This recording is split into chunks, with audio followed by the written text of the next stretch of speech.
Hello Malaysia, hello. Inilah wajah orang Indonesia, kasar dan jahat. Pada zaman dulu, orang Indonesia dianggap monyet oleh moyang-moyang orang di semenanjung Tanah Melayu. Orang Indonesia pada tahun 1990-an, mereka ini adalah sebuah bangsa yang sangat jahat, suka membalas dendam dan juga khianat.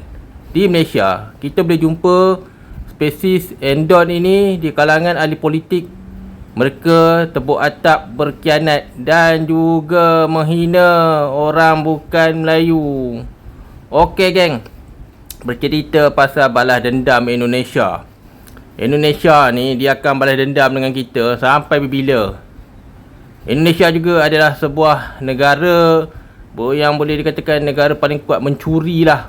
Lebih kurang Israel ataupun negara Zionis. Tetapi Indonesia mempunyai taraf yang lebih hina.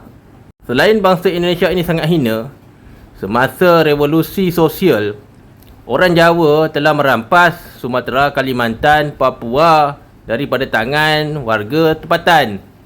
Mereka menggunakan sistem yang dikatakan ditiru daripada Belanda dan juga Jepun. Semasa melaungkan ketuanan Jawa, mereka telah menyerang negara Papua. Papua lah yang berjaya membantu Indonesia menghabiskan hutang pada tahun 2003, zaman Megawati Soekarno Puteri.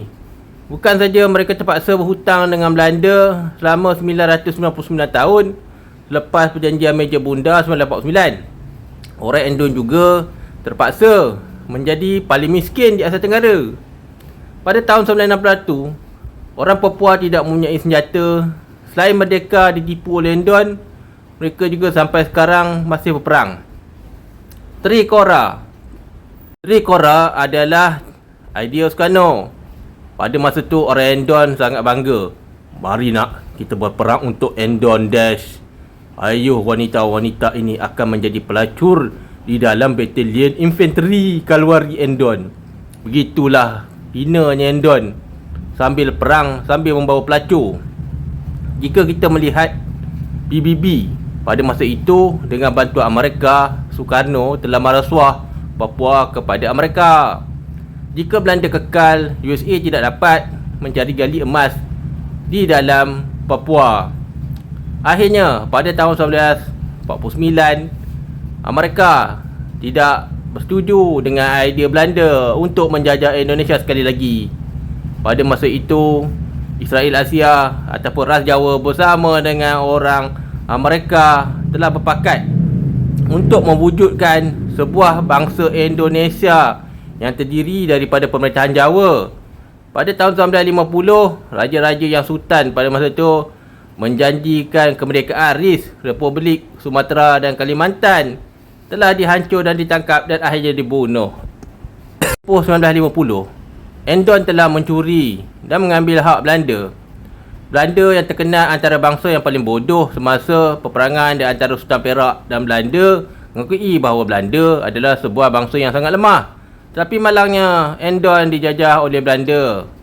Endon pada tahun 1963 mula bercita-cita untuk mengklaim Melaya. Dia ingat Melaya ni macam Papua.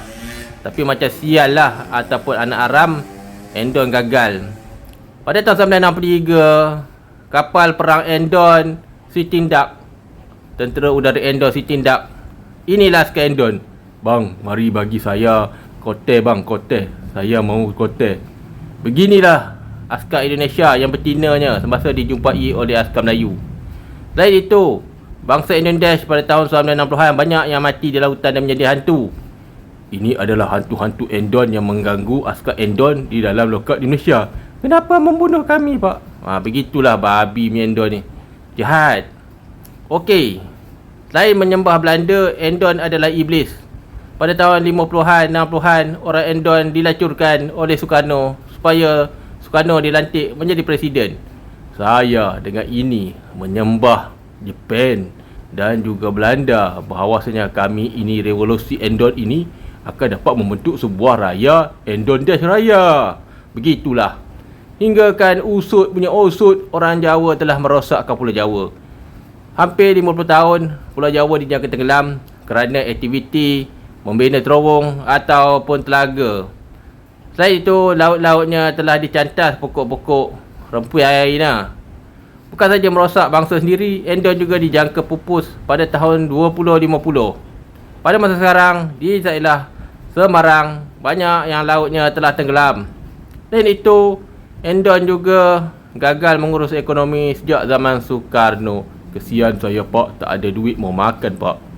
Selain gagal ekonomi total, orang Endon di Malaysia dianggap adalah sebagai bangsa kelas kuli.